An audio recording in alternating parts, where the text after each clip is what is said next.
નવરાત્રી દરમિયાન ભૂલથી પણ આ 4 શાકભાજી ન રાંધશો, નહીં તો તમને દેવી દુર્ગાનો શ્રાપ થશે અને તમારા ઘરમાં ગરીબી આવશે। શાસ્ત્રો અનુસાર 9 એપ્રિલથી ચૈત્ર નવરાત્રીનો પ્રારંભ થઈ ગયો છે। આ વર્ષે ચૈત્ર નવરાત્રીના દિવસે માતા રાણી ઘોડા પર સવાર થઈને આવે છે। એવું માનવામાં આવે છે કે ઘોડા પર સવાર થઈને પૃથ્વી પર માતા રાણીનું આગમન શુભ માનવામાં આવતું નથી, જેના કારણે અનેક ગંભીર પરિણામો જોવા મળી શકે છે। જ્યારે ઘોડાને યુદ્ધનું પ્રતીક માનવામાં આવે છે, જો માતા રાણી ઘોડા પર આવે છે પછી સમાજમાં અસ્થિરતા, તણાવ, અચાનક મોટી દુર્ઘટના, ભૂકંપ, ચક્રવાત, યુદ્ધ વગેરેની સંભાવના છે। જ્યારે માતા રાણી હાથી પર પ્રયાણ કરશે, હાથીની સવારી ખૂબ જ શુભ માનવામાં આવે છે, જેના કારણે માતા રાણી ભક્તોને સુખ સમૃદ્ધિ આપીને પ્રસ્થાન કરશે। નવરાત્રીના અવસરે ઘરની ખાસ સફાઈ કરવામાં આવે છે અને વિશેષ તૈયારીઓ કરવામાં આવે છે। આવી સ્થિતિમાં કેટલીક વસ્તુઓને ઘરમાંથી દૂર કરવી શુભ માનવામાં આવે છે। ધાર્મિક માન્યતાઓ અનુસાર નવરાત્રી દરમિયાન કેટલીક વસ્તુઓ ખાવાની મનાઈ છે અને ન તો આ શાકભાજી બનાવવી જોઈએ। આ શાકભાજી બનાવીને ખાવાથી ઘરમાં નકારાત્મક ઉર્જા આવે છે અને તેની સાથે માતા રાણીનો શ્રાપ પણ આવે છે। અને સાથે તમને જણાવીશું કે કઈ કઈ વસ્તુઓ ખાવી જોઈએ। ચાલો જાણીએ કઈ કઈ એવી વસ્તુઓ અને શાકભાજી છે જે ન ખાવા જોઈએ। પણ તે પહેલા જો તમે માતા લક્ષ્મીજીના આશીર્વાદ મેળવવા ઈચ્છો છો તો વિડીયોને એક લાઇક કરો, ચેનલને સબસ્ક્રાઇબ કરીને કમેન્ટ બોક્સમાં જય માં લક્ષ્મી ચોક્કસ લખો। આ રીતે કરો પૂજા। આ વખતે માતા ઘોડા પર આવી રહ્યા છે, જે શુભ માનવામાં આવતું નથી, તેથી આ નવરાત્રીમાં માતાની પૂજા, ક્ષમા પ્રાર્થના અચૂક કરવી જરૂરી છે। દરરોજ નિયમિત પૂજા કર્યા પછી ક્ષમા પ્રાર્થના કરવાથી દેવી માતા પ્રસન્ન થશે અને શુભ ફળ આપશે। નંબર 1, મૂળાથી અંતર રાખો। જ્યોતિષશાસ્ત્રમાં મૂળાનો સંબંધ રાહુ સાથે છે અને તેને રાહુનો દોષ કહેવામાં આવે છે। તેનાથી છુટકારો મેળવવા માટે મૂળાનું દાન કરવું જોઈએ। આયુર્વેદ અનુસાર આ વસ્તુ લાભકારી છે। તેના સેવનથી રજો અને તમોગુણ વધે છે, તેથી વ્રત દરમિયાન મૂળાનું સેવન ન કરવું જોઈએ। નંબર 2, વાસી ખોરાક ન ખાવો જોઈએ। ગીતામાં વાસી ખોરાકને તામસિક અને રોગવર્ધક કહેવામાં આવ્યો છે।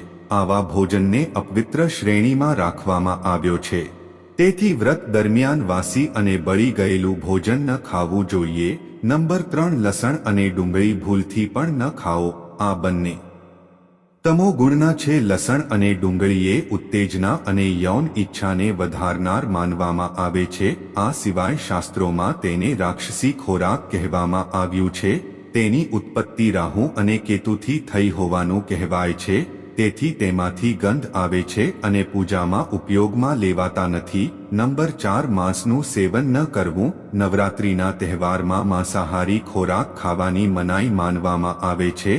માન્યતા મુજબ સાધના દરમિયાન કોઈ પણ જીવને ત્રાસ ન આપવો જોઈએ। દુર્ગા સપ્તતી દરમિયાન આ વિશે વિશેષ માર્ગદર્શિકા આપવામાં આવી છે। ઉપાસકોએ જીવો પ્રત્યે કરુણા રાખવી જોઈએ અને અહિંસક રહેવું જોઈએ। નંબર 5, મસૂર દાળ ન ખાવી જોઈએ। ધાર્મિક દૃષ્ટિકોણથી મસૂરને અશુદ્ધ માનવામાં આવે છે। તે મંગળ ગ્રહ સાથે સંબંધિત માનવામાં આવે છે। કહેવાય છે કે તેના સેવનથી મનમાં હિંસક અને વેરના વિચારો આવે છે। આયુર્વેદમાં તેને રજોગુણ વધારવાનું કહેવામાં આવ્યું છે। સાધના માટે સાત્વિક ગુણ વધારવો જરૂરી છે। નંબર 6, રીંગણથી અંતર રાખો। નવરાત્રી દરમિયાન રીંગણનું સેવન ન કરવું જોઈએ। રીંગણમાં રજોગુણ હોય છે, આનાથી સાત્વિક લાગણીઓ ઓછી થાય છે। આ ઉપરાંત ચામડીના રોગો થવાની પણ શક્યતા રહે છે। બેંગણ જાતીય ઈચ્છા પણ વધારે છે, તેથી તે પ્રતિબંધિત શાક છે। નંબર 7, સફેદ મીઠું। ભારતીયો મસાલેદાર ખોરાક પસંદ કરે છે અને તેમાં મીઠાનું પ્રમાણ વધારે હોય છે।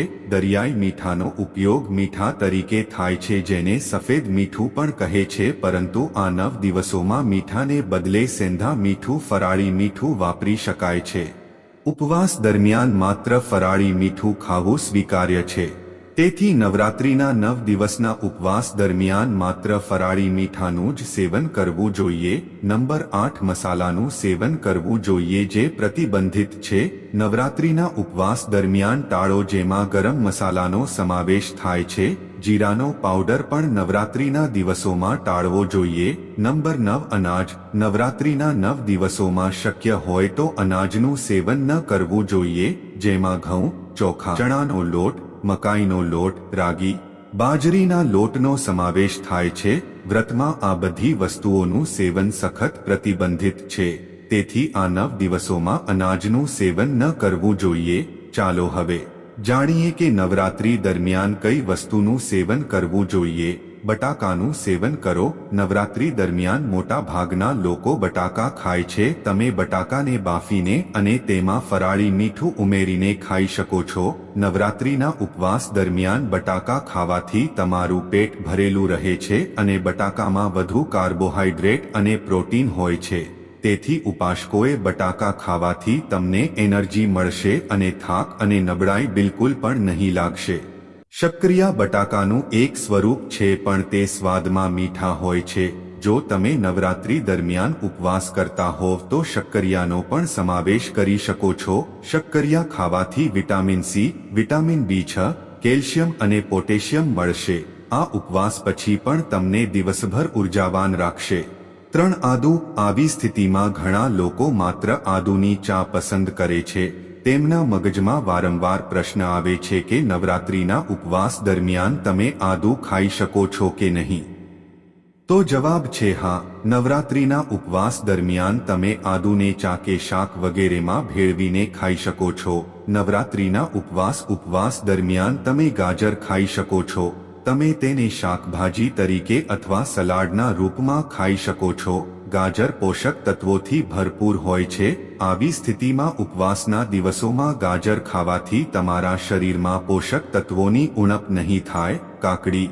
કાકડીમાં પુષ્કળ પ્રમાણમાં પાણી હોય છે. આવી સ્થિતિમાં ઉપવાસ દરમિયાન તમારા શરીરમાં પોષક તત્વોની ઉણપ રહેશે નહીં. પોતાને હાઇડ્રેટેડ રાખવા માટે પાણીની ઉણપને દૂર કરવા માટે તમે કાકડીનું સેવન કરી શકો છો. કેળા અને પપૈયા.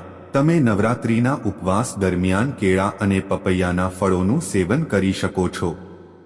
નવરાત્રિના ઉપવાસમાં તમે શાકભાજી તરીકે કાચા કેળા અને પપૈયાનું સેવન કરી શકો છો. આ તમને પૂરતું પોષણ આપશે. નંબર 7 ડેરી ઉત્પાદનો અને શાકભાજી. સરગવો અને દૂધીનો સમાવેશ થાય છે.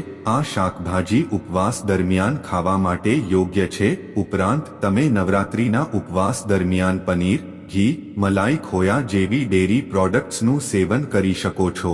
આ સિવાય નવરાત્રી દરમિયાન તમે વર્તુળમાં તમામ ડેરી ઉત્પાદનો ખાઈ શકો છો. તમારે સવાર સાંજ દૂધ અવશ્ય પીવું જોઈએ. આ સિવાય પનીરનું સેવન કરવું જોઈએ. તેનાથી એનર્જી જળવાઈ રહેશે. નંબર 8 સોજી. રાજગરાનો લોટ, શિંગાળાનો લોટ ખાઈ શકો છો. નવ સાબુદાણા ખીચડી અને સાબુદાણાના લાડુ. સાબુદાણાની ખીચડી નવરાત્રી વ્રત દરમિયાન એક લોકપ્રિય વાનગી છે. તે સાબુદાણામાંથી બનાવવામાં આવે છે જે પચવામાં પણ ખૂબ જ સરળ છે.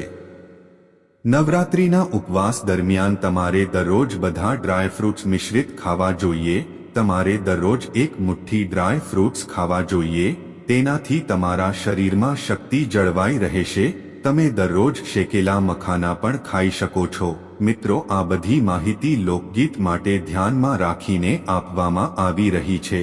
તમારી આસ્થા અને આસ્થા અનુસાર જ્યોતિષ અને ધર્મના ઉપાયો અજમાવો. વિડીયોનો હેતુ માત્ર તમને વધુ સારી સલાહ આપવાનો છે. અમે આ બાબતે કોઈ પ્રકારનો દાવો કરતા નથી. તમને અમારો આ વિડીયો કેવો લાગ્યો કોમેન્ટ કરીને જરૂર જણાવજો. અને આવા જ વધુ ધાર્મિક વિડીયો જોવા ચેનલને લાઈક સબસ્ક્રાઇબ કરજો. જય માતાજી.